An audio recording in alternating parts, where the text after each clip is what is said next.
До 15 марта родители детей от 2 лет могут записать стихи или простые семейные беседы в видеоформате и отправить организатору акции «Лафит Гагаузча 3» Гюллю Каранфил. Все они будут размещены на странице Ана Дилим Татлыбал в Фейсбуке.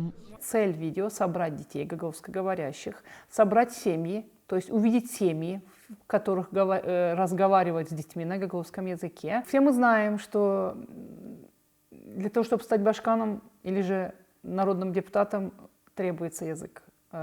Наш канун этого хочет. Поэтому наши дети, которых мы сейчас растим, они должны знать язык, чтобы в дальнейшем функционировать, работать у нас в Гагаузии. Поэтому мы стараемся собрать, увидеть тех детей, которые говорят на этом языке, чтобы впоследствии с ними работать, так как это будущие актеры, будущие башканы, будущие народные депутаты наши, будущая верхушка наша, как говорится, интеллигенция.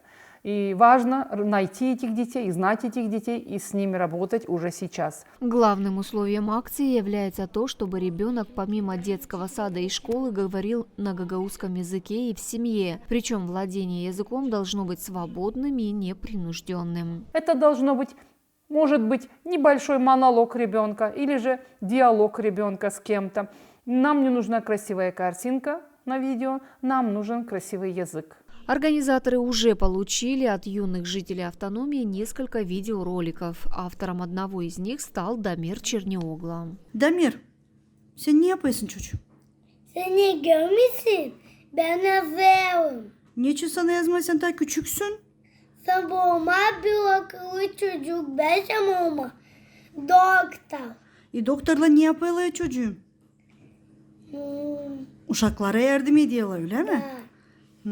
İyi yaz o zaman, yaz. Yaz da ol akıllı çocuk. Главной задачей акции является сохранение и развитие гагаузского языка не только в семье, но и в общественной жизни. Видеоролики принимаются до 15 марта. По завершению участники получат памятные дипломы и подарки. Алена Терзи, Александр Глеков, Мария Казаку, ГРТ Новости.